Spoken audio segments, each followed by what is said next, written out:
Budget 2023 का countdown शुरू हो चुका है। ऐसे में शेयर मार्केट में इन्वेस्ट करने वाले इन्वेस्टर्स भी काफी अलर्ट हो जाते हैं। इसके पीछे सीधा सा रीजन ये है कि जिस फील्ड को सरकार का बजट में ज्यादा समर्थन मिलेगा, उससे जुड़े शेयर्स में आपको उछाल देखने को मिलेगा। इन्वेस्टर्स इसी मौके का फायदा उठाने की कोशिश में रहते हैं। सही प्राइस पर इन कंपनीज के शेयर्स में इन्वेस्ट करके आप 1 से 1.5 महीने में शानदार रिटर्न पा सकते हैं। ऐसे में यूनियन बजट 2023 से पहले कुछ शेयर्स में शानदार कमाई के मौके हैं। Hi, this is Bhavna and you are watching good returns. आज इस वीडियो में आपको बताएंगे कि इस यूनियन बजट के मद्देनजर आपको किन सेक्टर्स के शेयर्स पर नजर रखनी चाहिए। एक्सपर्ट्स का मानना है कि इस बजट में infrastructure, logistics and renewable energy को लेकर बड़े अनाउंसमेंट्स हो सकते हैं। इसके अलावा रेलवे सेक्टर और डिफेंस सेक्टर्स पर भी इन्वेस्टर्स को नजर रखनी चाहिए, क्योंकि इंफ्रास्ट्रक्चर को लेकर मजबूत करने पर सरकार का काफी जोर है। इसमें रोड कंस्ट्रक्शन एक जरूरी पार्ट है। रोड सेक्टर के लिए सरकार बजट में 30% तक का इजाफा कर सकती है। इसके अलावा वेयर हाउसिंग, कार्गो और शिपिंग कंपनीज में भी इन्वेस्टमेंट का अच्छा मौका दिख रहा है। मार्केट एनालिस्ट के माने तो अगर इंफ्रा सेक्टर के लिए बजट में कुछ बड़ी अनाउंसमेंट होती है तो इसका सीधा फायदा इस सेक्टर से जुड़ी कंपनीज को होगा। इनमें इरकॉन इंटरनेशनल, पीएनसी इंफ्राटेक और केएनआर कंस्ट्रक्शंस जैसे नाम शामिल हैं। इरकॉन इंटरनेशनल की बात करें तो ये भारतीय रेल की सब्सिडरी है और रेलवे इंफ्रास्ट्रक्चर से जुड़े प्रोजेक्ट्स पर काम करती है।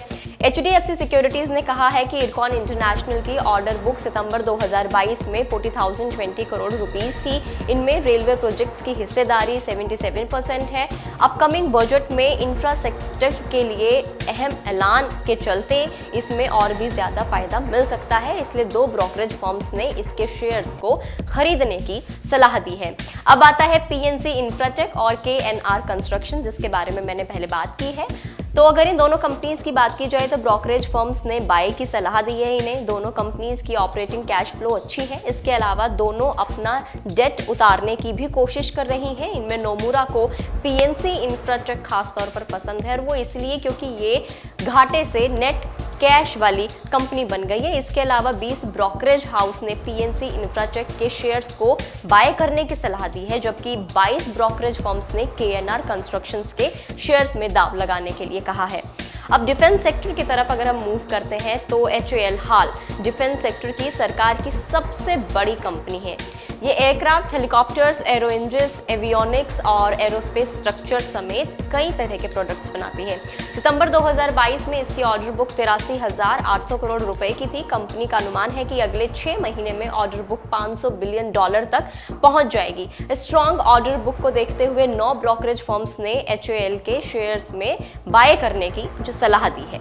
लिस्ट में अगला नाम भारत डायनामिक्स का है। यह भी डिफेंस सेक्टर की एक प्रमुख कंपनी है। एयर मिसाइल, एंटीटेक, गाइडेड समेत कई डिफेंस के जो प्रोडक्ट्स है ये कंपनी बनाती है। अनुमान है कि अगले 2 से 3 साल में कंपनी की ऑर्डर बुक बढ़कर $250 बिलियन तक पहुंच जाएगी, क्योंकि सरकार देश में ही मिसाइल बनाने पर फोकस कर रही है और इसका सीधा फायदा इस कंपनी को मिलेगा। 7 ब्रोकरेज हाउस ने इस कंपनी के शेयर्स को बाय करने की सलाह दी है।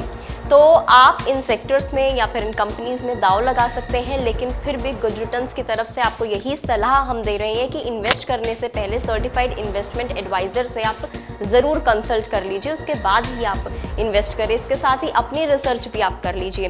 तो इस वीडियो में इतना ही। आपको ये वीडियो कैसी लगी हमें ज़रूर बताइएगा। अगर आप इस वीडियो को फेसबुक पर देख रहे हैं तो फेसबुक पेज को लाइक करें, और अगर आप हमें यूट्यूब पर देख रहे हैं तो यूट्यूब चैनल को सब्सक्राइब करना ना भूलें। That's all in this video. See you in the next. Bye bye.